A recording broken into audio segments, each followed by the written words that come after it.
Welcome back to the Alnwick Castle Podcast. I'm your host Daniel Watkins, and on today's episode, we'll be travelling to the south of England from the northeast to talk about Syon House. Like Alnwick Castle, Syon has been owned by the Percy family, the Dukes and Duchesses of Northumberland, for centuries. Like the castle, it has seen restorations, intrigue and drama, and to hear more about its origins and its amazing history, I talked to Sheree Bellingham, the Deputy House Manager at Syon. We recorded remotely, so there may be some background noise and differences in sound quality, but I hope you enjoy our conversation.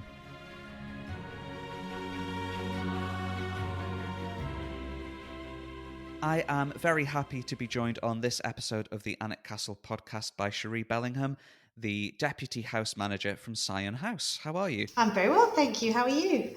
I am good, thank you. I'm excited to talk to you about Syon, but we are on the Alnwick Castle Podcast, so why are we talking about Syon House? Well, Syon is very linked to Alnwick Castle as it's been with the family since the 1590s and very much takes up your story. Yes, Syon has been a Percy property for more than 400 years now. But what was Syon House originally? They didn't build the house there. There was something there before the Percys acquired it. Well, there's been something here since the Iron Age. It's a very important strategic site on the Thames. What you're referring to is the abbey that was built here. Henry VIII wanted a religious landscape around his palace at what was then called Sheen, is today Richmond in Surrey. And so 3 religious foundations were set up, one of which became the Bridgerton Abbey of Syon, and it was one of the wealthy abbeys, a little bit unusual because it was actually a nunnery. So we had the Bridgerton nuns who followed the teachings of St. Bridget of Sweden. So fascinating until, unfortunately, things went awry with Henry VIII. Yes, he dissolved the monasteries. And do we know what happened to the Bridgertines who were at Syon? The Bridgertines, they were mainly an aristocratic group. Obviously, the priest, Richard Reynolds, lost his head, sadly, and the nuns, they had to flee. They went abroad. They had a little chance to come back in 57 when Mary Tudor was on the throne, but then again they had to flee when Elizabeth came onto the throne, and they wandered for a few years. They were in Portugal and finally came back to settle in Devon. And they were one of the only continuous religious houses to continue from before the Restoration in England. Sadly, their numbers have depleted, so they have joined other foundations to date. Speaking of to date, evidence of Syon Abbey is still being uncovered in the grounds of Syon today, isn't it? There's a really interesting exhibition in the basement of things that have been found in archaeological digs. We started with Time Team back in the early 2000s who came to find the Abbey in 3 days, and they did, and although we had lots of literary sources and we knew there was an abbey here, we just didn't know where it was, but they found graves and they found evidence of an amazing abbey church, and also that a lot of the foundations are under the existing Syon House. I mean, if you're going to build foundations for an abbey, they're going to be costly. And so the obvious thing would be to put the house on top of them. So quite a lot is under the house. And you can visit and see some of the Tudor remains. And what probably is where the exhibition is certainly an abbey building. Whether it dates back to 1420s is very unlikely, but it's certainly part of the development of that abbey today. And it's a fascinating story. So we've had an abbey, the nuns have gone, a house has been built. How do the Percys come into it? The Percys come into it in the 1590s. Seymour, the protector of Edward VI, built the house, but he didn't reign very long. He was beheaded. It eventually went into crown property and was owned, by Elizabeth I. And it was a house, in some sources you see named as Syon Palace, so certainly noted in the 1590s as being available to take the whole of the royal court if need be. But it comes to the Percys because Henry the Wizard Earl, as we call him, the 9th Earl of Northumberland, he was encouraged by Elizabeth I to come back to court. We had a few years in the wilderness after the 7th and the 8th Earl fell foul of her court, and Henry comes back and is encouraged to marry Dorothy Devereux, which he does, and he takes on the lease of Syon House, which she had at that time, and makes some really splendid improvements to the house and spends quite a lot of money on it. And he is then given Syon in perpetuity by James I. Perhaps to James's regret, because on the 4th of November 1605, there is a very famous dinner that takes place at Syon House. Can you tell us a little bit about the Ninth Earl's dinner?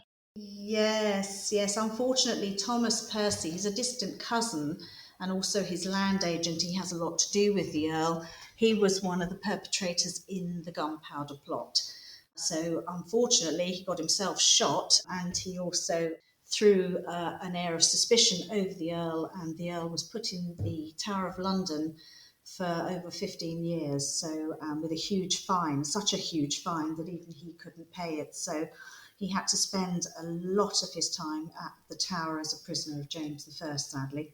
But he never revealed what they talked about the night before Guy Fawkes was discovered. No, I mean, we always like to think that he knew nothing about it. He didn't know about the plot at all. He wasn't one of the plotters. Yeah, we would like to think so as well, especially because Thomas was the constable of Alnwick Castle. So not the best position to be in. The family persevered, and like Alnwick Castle, Syon was restored by the first Duke and Duchess in the mid-18th century. And what did they do to the house? How did they change it? Oh, well, they absolutely revolutionised it. They changed a Jacobean house into a palace of Greco-Roman splendour. They commissioned Robert Adam to come to Syon, and he drew up plans for the whole of the principal floor, including a rotunda over our Tudor courtyard, which would have been, pretty ahead of its time. And today we have 5 of the most amazing Adam designed staterooms still in existence that they bequeathed to us. Yeah, it's something that is really impressive when you go to visit. But it's not just the house at Syon. There's a beautiful park around that.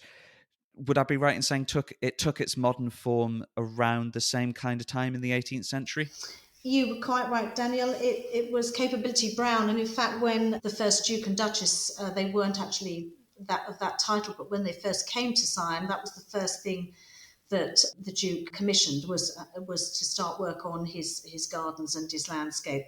And today we actually have that Capability Brown landscape round the house and in the gardens.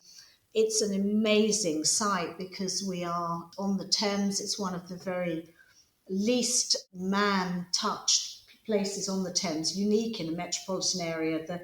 The riverside landscape has just been allowed to evolve naturally since that time, and it's really, very, very beautiful. Kew Gardens is across the River Thames from us, and they also had a Capability Brown landscape. We have far more still in existence. But what was unique about that was that it was 2 brown landscapes actually interacting with one another, and you can still see remnants of that today. Kew also had a palace where King George III liked to spend his summers. Was there a lot of neighbourly chat between the Duke and Duchess and the King and Queen? Well, I think definitely, because both were certainly members of the royal household and very important to that court. And I suspect, one of the reasons that they spent so much time at Syon and indeed so much lavish attention on the building was because when George came to Kew, they came to Syon to be near the court, and when he went back to Whitehall, they would go, too. So yeah, Syon became very important to them at that point. And if we flash forward about 50 or so years, there's another huge addition made to Syon. It's the thing that really took my breath away the first time I visited. Can you tell us a little bit about the Great Conservatory? Yeah, the conservatory is an incredible building built by Fowler for the third Duke. The third Duke and Duchess also, stamped quite an indelible mark on Syon, both, inside and outside. The conservatory is a beautiful building, following on from the Prince Regent, who had his Indian-style conservatory at Carlton House. The young Earl, as he would have been, would have known the Prince Regent and sort of followed in his footsteps, and he certainly slightly outshone him when he built the conservatory here. It is a remarkable structure with a big dome and 2 incredible wings. And yeah, it doesn't cease to take your breath away. And it's one of the things that you always recognise if you see us on films or documentaries. Some of those films and documentaries have become pretty famous in recent years.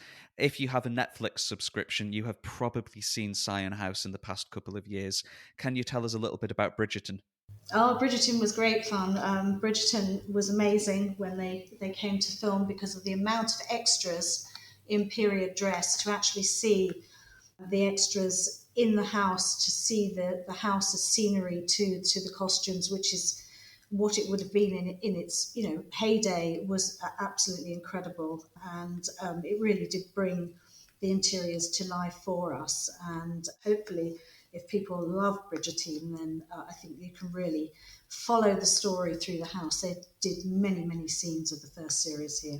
Some of the other things that people might have seen in recent years, Killing Eve did some scenes at Syon on the BBC. They did. I remember an episode of 24 where Stephen Fry played the Prime Minister, talking about Jack Bauer underneath a portrait of Harry Hotspur, which is an odd collection of interests for me. But you see it on the big screen as well. Films like Gosford Park have used Syon House to great effect.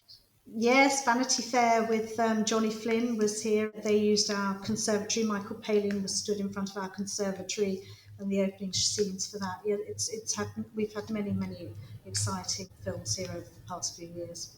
If we go back to the 1830s, one of the most famous faces in the world, Queen Victoria, before she was queen, has a bit of a connection to Syon House as well. She certainly does. Our third Duchess, Charlotte Florentia, was asked to be her governess, as it were, in courtly matters. You don't very often see it in all the films and TV programmes about young Victoria, but Victoria was very, very linked with the third Duchess, and in her notebooks and diaries she talks about coming down to Syon and describes her first visits to the house. And, as she describes it, you can see the house exactly as it is today, which is really quite exciting.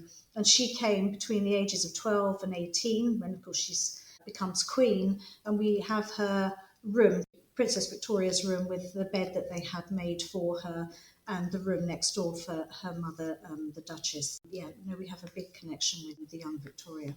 And Victoria's mother, the Duchess of Kent, how did she get on with the Duchess of Northumberland? I believe it was quite difficult, because I think when she appointed the third Duchess of Northumberland, she thought she would be easy to manipulate. I mean, the Duchess of Kent is always known as being somebody who wanted to very much influence her daughter Victoria.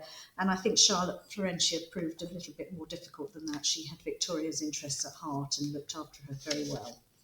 Which is good. We like the third Duchess. We very much like the third Duchess. She was absolutely delightful. She's got one of my favourite little spaces at Syon. The confectioner's kitchen was made in her time. What kind of things did they make in the confectioner's kitchen? Well, we always show the children lots of wobbly jellies, lots of pastries, and post the Napoleonic era, the confectioners and lovely chefs of all sorts came very much into fashion.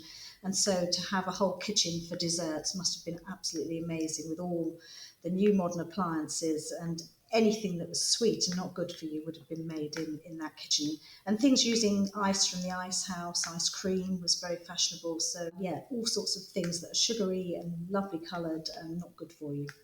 I want a confectioner's kitchen. These days, though, Syon, like Alnwick Castle, is open as a visitor attraction, and you are the deputy house manager. Can you tell us a little bit about what you do to keep Syon going and your part in the story? Well, I have the privilege of looking after our amazing team of house guides who are always here when you visit as a member of the public. And we have guides in all the rooms who can tell you the story about Syon right through the ages, whatever your interest. There's always something in history that we can interest you in. And so I look after the guides, we run tours, and we look after the collection. So we have the privilege of actually handling the collection and developing knowledge about it, and providing specialist tours to widen that interest and widen the knowledge for the general public. So I have a splendid job. I'm very, very lucky. You get to spend a lot of time in those amazing staterooms you mentioned. Have you got a favourite room in Syon House? I adore the Red Drawing Room. I don't know why. It faces south. We have some amazing portraits in there, and it's just such a lovely feel in there. I suspect bet really the most amazing room is the Long Gallery, because the Long Gallery is still in the guise it was in the house that Seymour first built in 1540s, and the Adam decor in there is spectacular. But I have to say I have a soft spot for the Red Drawing Room. I can understand that, but the Long Gallery would be my pick as well. I just love, along the frieze of that room, you've got the entire Percy line going all the way back from the 19th century down 1,000 years. So if you want all of the Percys in one room, the Long Gallery at Syon is the place to go. And have you got a favourite fact? Have you got a favourite bit of trivia you like to share with people? Oh, favourite bit of trivia. Oh, I suppose our most famous bit of trivia is that Henry VIII's body rested in the abbey that was actually still standing when he died in 1547. And our Halloween story delights all children with horrible histories is that the coffin is said to have leaked here, and before it went on to be buried at Windsor, they had to have the plumbers in to resolder it. So the prophecy that dogs would lick his blood was meant to come true here at Syon, because in the morning when they went to begin the procession on to Windsor, there were dogs in the abbey, can you believe? So that is probably our most famous bit of trivia. A good gory story. A very gory story. And Horrible Histories, another thing that filmed at Syon. I remember popping Horrible Histories on and finding their Queen Victoria in the Great Conservatory, and our Percy history and Horrible History come together. They certainly do. So if people are in London and they think, I must go to Syon House, when can they visit? We open Wednesdays, Thursdays, Sundays and bank holidays between March and October. So Wednesdays, Thursdays, Sundays to come and see us. 11 until 4:30. That's for the house, but outside of the summer visitor season, you have some special things that happen in the parkland. Just before we finish, can you tell me a little bit about the Enchanted Woodland? Our Enchanted Woodland's been going for a very, very long time. It is our illumination of the gardens, and it is absolutely magical. The garden comes through, although we have all the lights and it's beautiful, you also can still sense the beauty of the gardens. It's a complete arboretum. All of the dukes were fascinated by plant collecting, and we have the most beautiful, beautiful gardens looked after, and the trees are just wonderful by the illuminations. It really does come to light. We light the conservatory. We have a music show in the conservatory. We light the back of the house, and you can stand at the back of the house listening to the owls and watching the music. It's absolutely gorgeous. I will get there one of these winters. Yeah, you must. And if that sounds like something you're interested in, if you've been to Alnwick Castle or you've been listening to this podcast and you're interested in more Percy history, Syon House is definitely the place to go. But for now, Sheree, thank you very much for joining us on the podcast. It's my pleasure, Daniel.